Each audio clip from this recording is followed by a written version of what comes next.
सुनो अभी पहला क्वेश्चन है फसल क्या है। अब देखो 2022 का है पेपर, 23 की पेपर में करीबन 7-8 क्वेश्चन इसमें काट दिए हमने, 7-8 क्वेश्चन काट दिए। वही क्वेश्चन भी आए बार-बार जो पहले आए थे वही वाले, ठीक है। अभी जो क्वेश्चन है आपका फसल क्या है, तो इसमें कभी कहता है कि जो फसल है वो फसल क्या है और उसके बारे में पूछ रहा है। तो अभी फसल क्या है, तो फसल तो हम देख रहे हैं चारों तरफ हमारी फसल खड़ी है, सभी देख रहे हो। तो फसल कैसे पैदा हो रही है, पहला क्या है, किससे पैदा हुई फसल, किसके ऊपर पैदा हो रही है, मिट्टी के ऊपर। तो काली संदली मिट्टी 6 प्रकार की होती है पता, तो काली संदली मिट्टी का क्या है,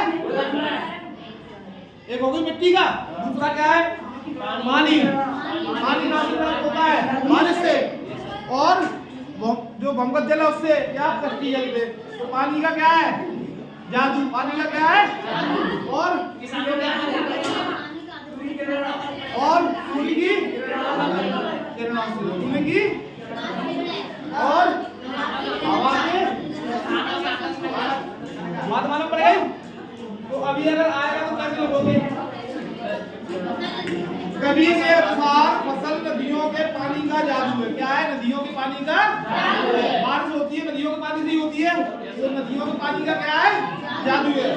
दूसरा किसानों के हाथों की महिमा है। किसान खेती कौन करता है, किसान करता है, तो किसान जो मेहनत करता है तो किसानों के हाथों की महिमा है। बूढ़ी काली सुतली मिट्टी का गुण धर्म है। तो मिट्टी आपकी 6 प्रकार की है, बूढ़ी काली कोई भी मिट्टी ले सकते हो उनमें से, उनका क्या गुण धर्म है।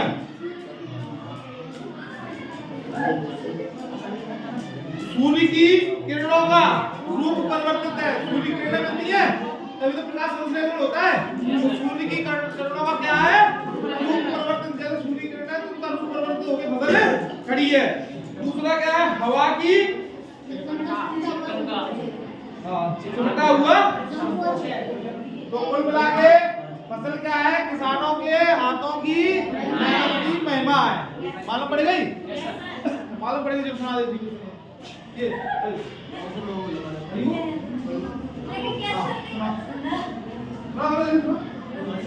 नहीं हो जा ना। फसल क्या है बताओ,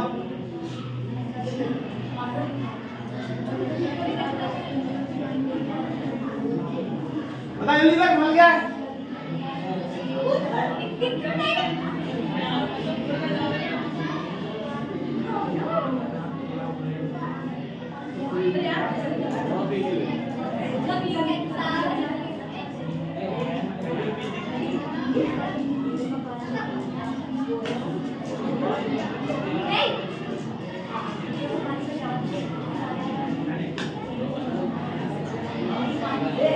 बैठ जाओ और अभी लो ध्यान मत दो यहाँ पे। दूसरा क्वेश्चन है, उद्धव के भगवान की तुलना किस किससे की गई है। जब उद्धव जी कृष्ण को लेने जाते हैं, कहाँ पे जाते हैं, कहाँ पे गए थे, कहाँ पे लेने गए थे, जब कृष्ण को लेने गए थे तब उसके बाद में उनको रोकने कौन आई थी, कौन आई थी। अब वो जब वो बोल रही थी, किससे बोल रही थी, उद्धव जी से। जब उद्धव जी से बोल रही थी तो उन्होंने पहली तुलना किससे की, कमल के पत्ते से। जिस प्रकार कमल का पत्ता पानी में रहता है, पानी में रहने के बाद भी उसमें पानी का कोई प्रभाव नहीं होता है। दूसरा किया उन्होंने चिकने घड़े से, इससे चिकने घड़े से, जिस प्रकार से चिकना घड़ा हो, चिकना घड़े को पानी में डाल दो, उस चिकने घड़े पे पानी का कोई प्रभाव नहीं होता है। तो इसमें दिया गया तेल का घड़ा, क्या दिया जाए, तेल का घड़ा। तो तेल का घड़ा का मतलब क्या होगा, चिकना। तो किससे किए, कमल के पत्ते से और चिकने। बात समझ में आ गया। पाठ कौन सा है ये, पहला है। पाठ का नाम क्या है, समझ में आ गया। अगला क्वेश्चन है आपका, कविता व बादल किन किन अर्थों की ओर, कविता है बादल राग, कविता है बादल राग है। तो बादल राग में क्या किसकी तरफ करता है,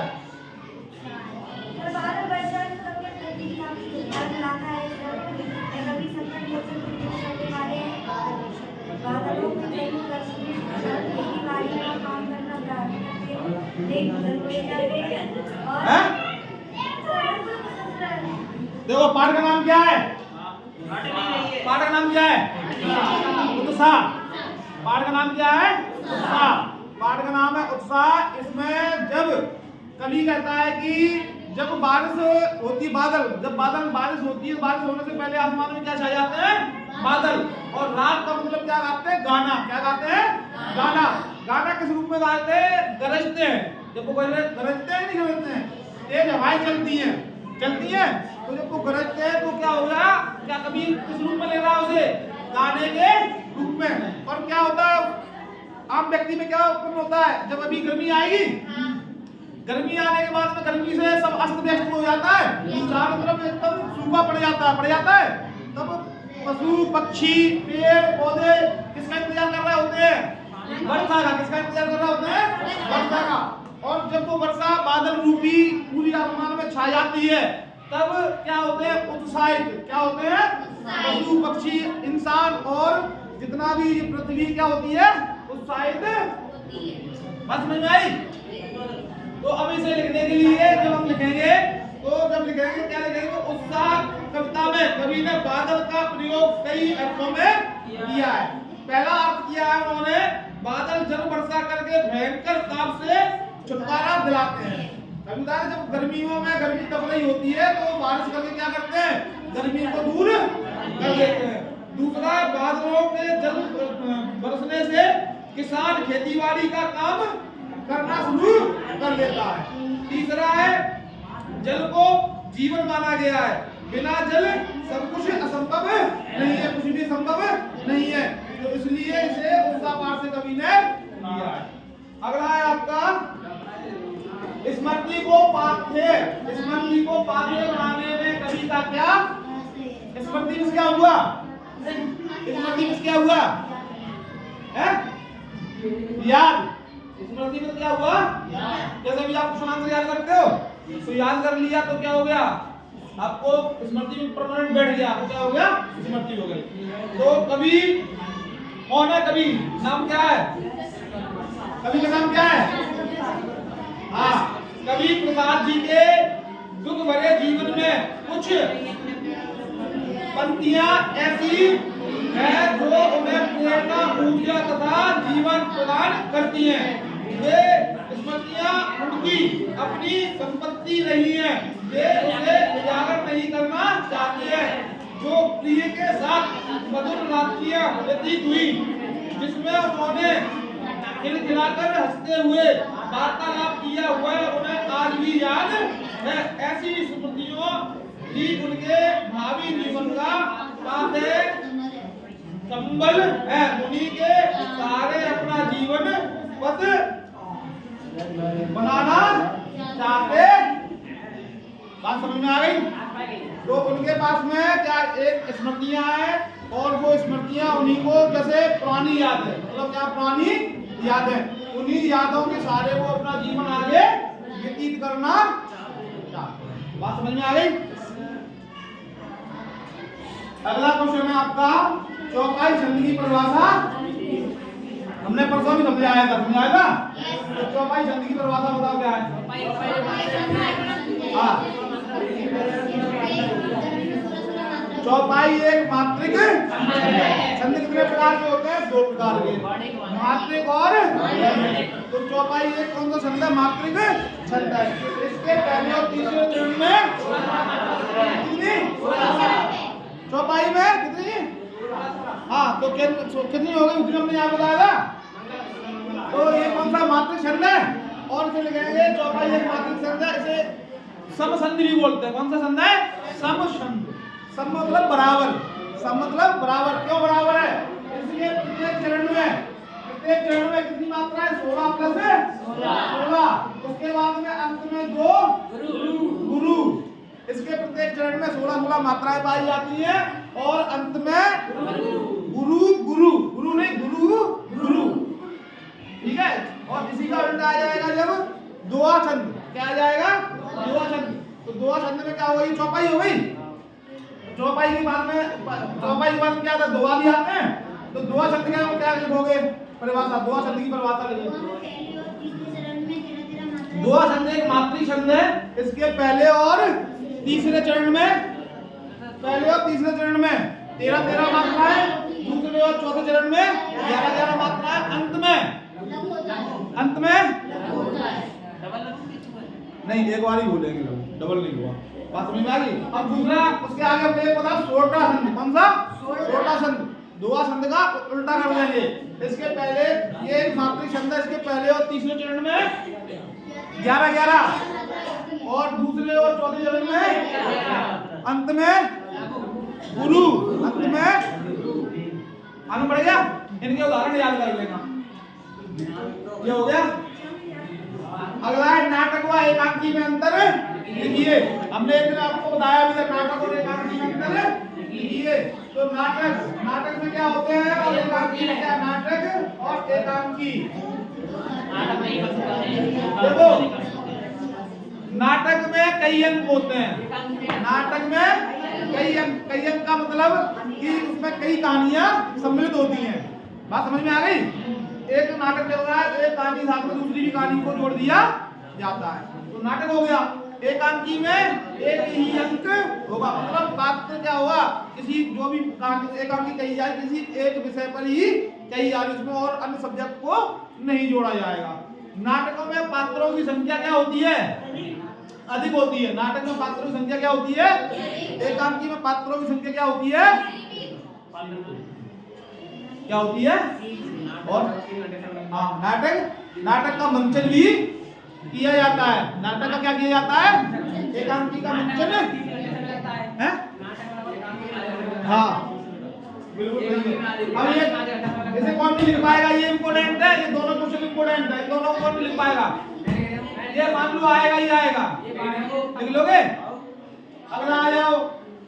लेखिका मनु भंडारी के व्यक्तित्व पर किन व्यक्तियों का प्रभाव पड़ा? तो मनु भंडारी लेखिका है, कौन सा पाठ लिखा है इन्होंने? कौन सा पाठ लिखा है?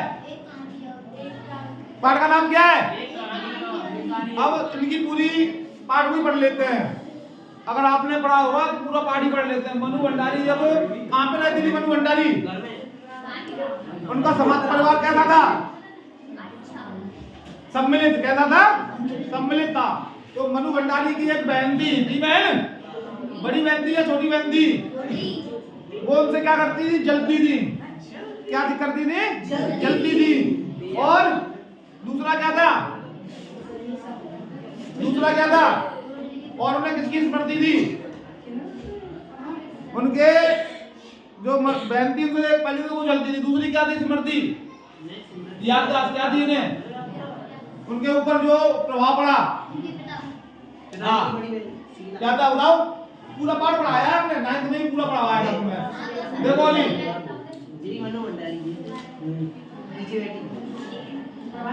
लेखिका मनु भंडारी के व्यक्तित्व को दो व्यक्तियों ने प्रमुख रूप से प्रभावित किया। लेखिका के पिता उन पर पर्याप्त प्रभाव रहा। वे गेहूं तंग को पत्र देते थे और लेखिका का रंग काला था। तो उनके पिता कैसे किसको देते थे?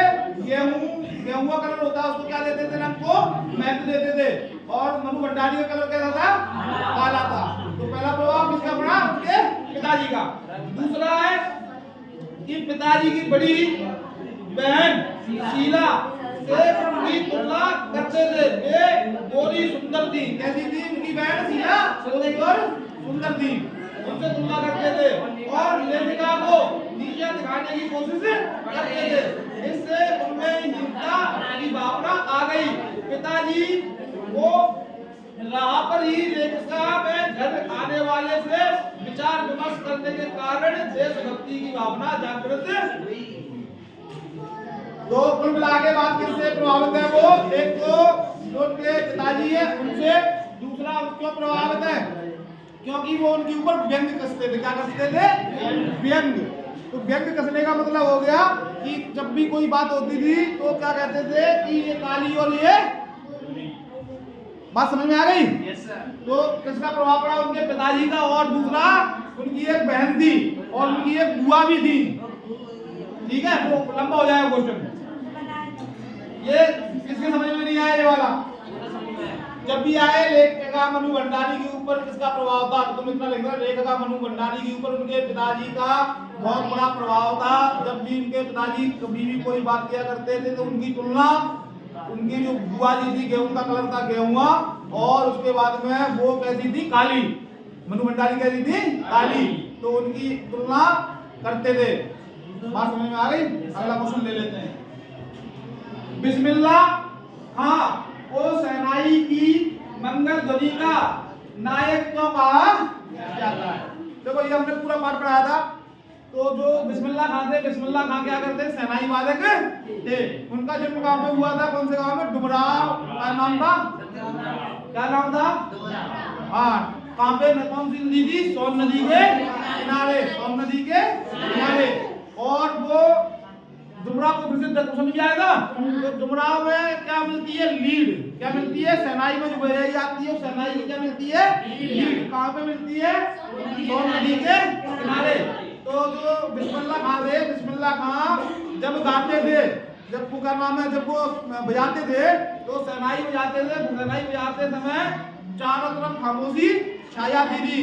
और उन्होंने लाल किले पे भी शहनाई बजाई थी। जब उनकी मृत्यु हुई तब बारिश हो रही थी, तो ऐसा लग रहा था कि बादल भी उन्हें सलामी देने के लिए आए हैं। और दूसरी चीज, जो बिस्मिल्लाह खाते वो क्या थे, भारत रत्न उन्हें दिया गया है। बिस्मिल्लाह खां को भारत रत्न भी दिया गया है। तो अभी जो आपका क्वेश्चन है, बिस्मिल्लाह खां को शहनाई का मंगल ध्वनि का नायक क्यों कहा जाता है? तो शहनाई कब होती, मांगलिक। मांगलिक मतलब जैसे शुभ अवसर हो, कोई शुभ अवसर हो, शादियां या फिर 15 अगस्त, 26 जनवरी, ऐसे शुभ अवसरों पर ये शहनाई बजाई जाती है। इसलिए मंगल ध्वनि अर्थात वह ध्वनि जो मंगलकारी हो कहा जाता है। ध्वनि प्रातः काल में मंगला आरती के समय भी बजाई जाती है। मंगला आरती कब होती, सुबह 4 बजे। जब सुबह की आरती होती है उसमें ये ध्वनि बजाई जाती है। बिस्मिल्लाह खां जीवन भर शहनाई की साधना में ही लगे रहे। उन्होंने पूरा अपना जीवन किसमें निकाल दिया, शहनाई के साधना में निकाल दिया।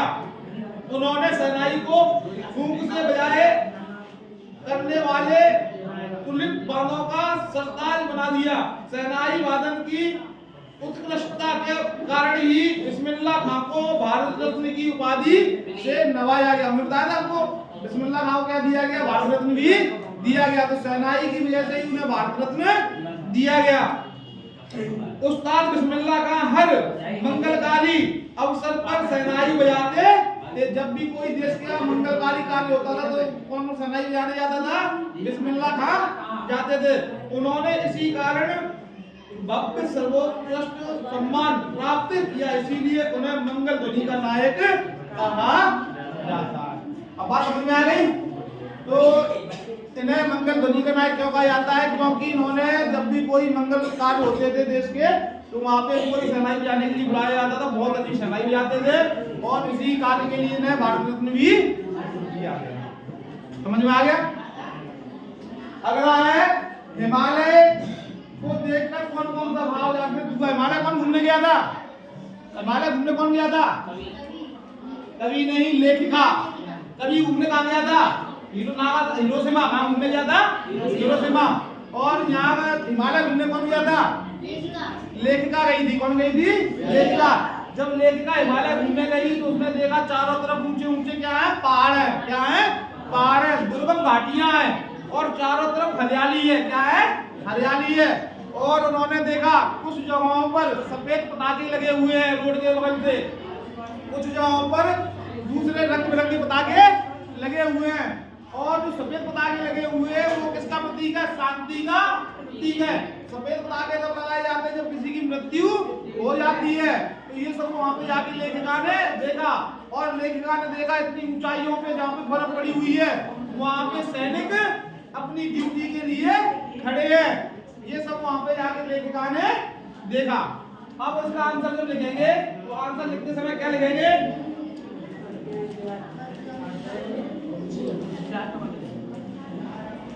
सुनो अभी आंसर इसका।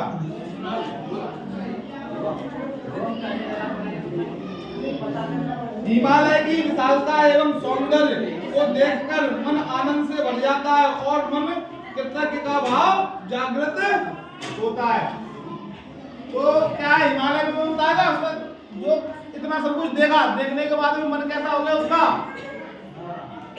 किससे भर गया, किससे भर गया, भावों से। और कृतज्ञ, कृतज्ञ का मतलब जैसे आपको कोई अच्छी चीज मिल जाए देखने के लिए तो थोड़ा बहुत अच्छा लगा। तो यहाँ तक समझ में आया सभी के, यहाँ तक समझ में आया। अब आ जाए एक एक नंबर पे, कितने नंबर पे, एक एक नंबर वाले क्वेश्चनों पे आ जाओ, एक एक नंबर वाले पे आएंगे।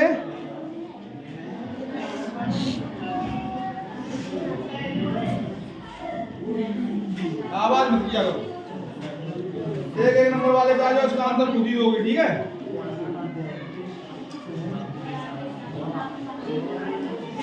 एक बात का उत्तर, रामचरितमानस का मुख्य छंद क्या है, रामचरितमानस का मुख्य छंद क्या है, क्या है, चौपाई। रामचरितमानस में ज्यादातर क्या लिखी है, चौपाइयां लिखी हैं। तो रामचरितमानस का मुख्य छंद कौन सा हो गया, चौपाई। बात समझ में आ गई। नंबर दूसरा है आपका, दूसरा दिया है विनय पत्रिका की रचना किस भाषा में हुई है। तो विनय पत्रिका की रचना किस भाषा में हुई है, हाँ, विनय पत्रिका की रचना ब्रज भाषा में हुई है। अगला क्वेश्चन है आपका, कमायनी किसकी रचना है, जयशंकर प्रसाद। अट नहीं रही कविता किस बात को प्रकट करती है,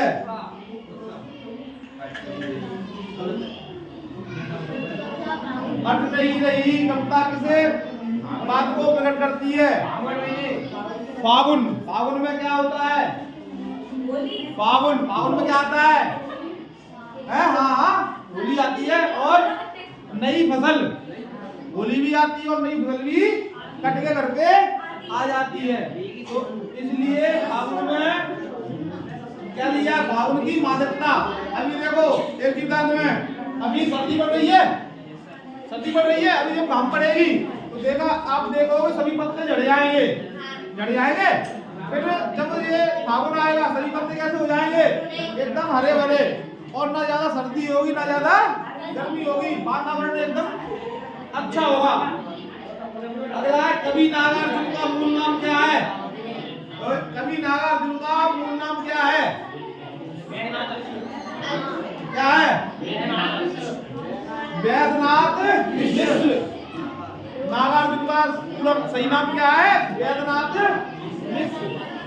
जैसे सूर्यकांत त्रिपाठी, निराला, पूरा नाम उनका क्या है, सूर्यकांत त्रिपाठी नाम उनका सही क्या नाम है, सही नाम क्या है, सूर्यकांत त्रिपाठी, बस सूर्यकांत त्रिपाठी। निराला हो गया उपाधि में मिला है, निराला किसमें मिला है, उपाधि में मिला हुआ नाम है निराला। अगला आता है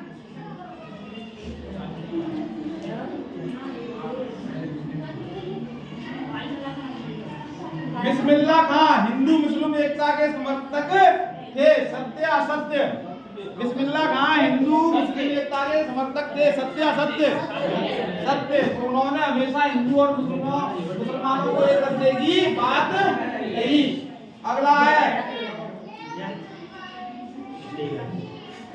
पर्वतीय सुंदरता मन को नहीं भाती है, यहाँ है हिमालय सुंदरता, तो पर्वतीय सुंदरता मन को नहीं भाती है, सत्य असत्य, क्या हुआ, सत्य असत्य, क्या हुआ, मन को भाती है। अगला होगा